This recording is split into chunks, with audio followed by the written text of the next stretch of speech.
High বন্ধুরা, কেমন আছো সবাই? চলে এসেছি তোমাদের কাছে আরও একটা নতুন ব্লগ নিয়ে। আর আশা করছি আজ সবাই খুব ভালো আছো, সুস্থ আছো। তো চলো ভিডিওটা দেখতে থাকো, আর ভিডিওটা দেখে আশা করছি ভালো লাগবে। তো চলো ভিডিওটা শুরু করা যাক। তো বন্ধুরা দেখো, চলে এসেছি, গ্যাসটা পরিষ্কার করব। তো গ্যাস মুছবো। এদিকে আছে আমার কাছে সাবানের বাটি। তো চলো গ্যাসটা মুছে নিই।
আর বন্ধুরা গ্যাসের ওপরটা তো পরিষ্কার রোজই করা হয়, কিন্তু এই যে ভিতরটা কোনোদিন পরিষ্কার করা হয় না।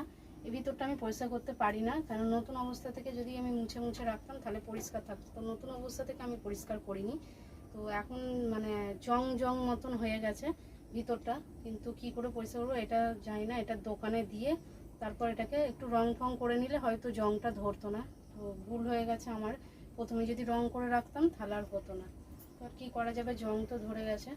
তো দেখা যাক কদিন পর আমি এমনি দোকানে দেবো। কেননা তোমাদের আগেও আমি ব্লগে বলেছি আমার এই ছোটোটা খুব সুন্দর জ্বলে, আর এটাতেই আমাকে রান্নাটা বেশি করতে হয়। আর এটা আমার একদমই জ্বলে না, মানে একদম আস্তে আস্তে জ্বলে। আমি এটাতে শুধু ভাতই করতাম তখন। এখন তো এটা আমি কিছু করি না, একদমই এটা বন্ধ আছে। আর এইটাতেই আমি সব কিছু করি, তরকারি পাতি। আর ভাত তো আমি ওইদিকে বাইরে করে নিই কাঠে। চলো দেখা যাক কবে এটা উনুনটা আবার দেওয়া যায় দোকানে। তো উনুনটা শুধু দিলেই তো হবে না, এটা সারাবে, আবার পয়সাও লাগবে। তো তার জন্য আমি আরও দিইনি। কটা কি বলবে তাও জানি না, আগে দিয়ে আসি দেখি। তবে আজকে আর দেবো না, কারণ কিছুদিন যাক, তারপরে এটাকে দোকানে দেওয়ার ব্যবস্থা করবো। আর এইখানটাও আমার একটুখানি না নোংরা পড়ে জাম হয়ে গেছে, এখানটাও আমায় ঠিক করতে হবে।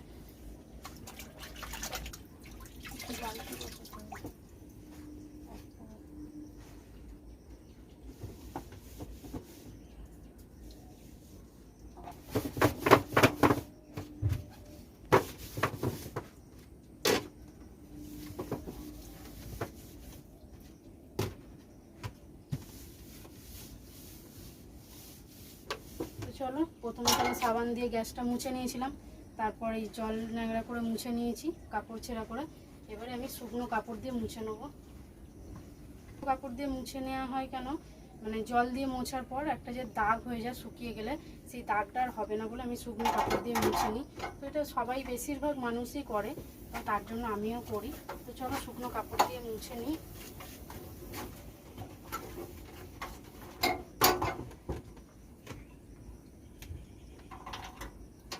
দেখো তোমাদের সাথে তো আমি গল্প করতে করতে কাজ করছি, কিন্তু আমাদের এদিকে জঙ্গলের জন্য না প্রচুর পরিমাণে মশা। আর এই বৃষ্টি হয়েছে একটু, তো তার জন্য আরও বেশি মশা হয়েছে। তো আমাকে পায়ের মধ্যে পুরো মশা কামড়েই যাচ্ছে। তো চলো, দেখলে আমি গ্যাসটা মোছা হয়ে গেছে। শুকনো কাপড় করে মুছে নিলাম। তো চলো ভিডিওটা আমি আর বেশি বড় করছি না, ভিডিওটা এখানেই শেষ করলাম। ভিডিওটা কেমন লাগলো সেটা অবশ্যই কমেন্টের মাধ্যমে জানাবে, যদি ভালো লাগে অবশ্যই একটা লাইক করবে। দেখা হচ্ছে নতুন ভিডিওর সাথে, ততক্ষণের জন্য খুব ভালো থাকবে, সুস্থ থাকবে, টাটা।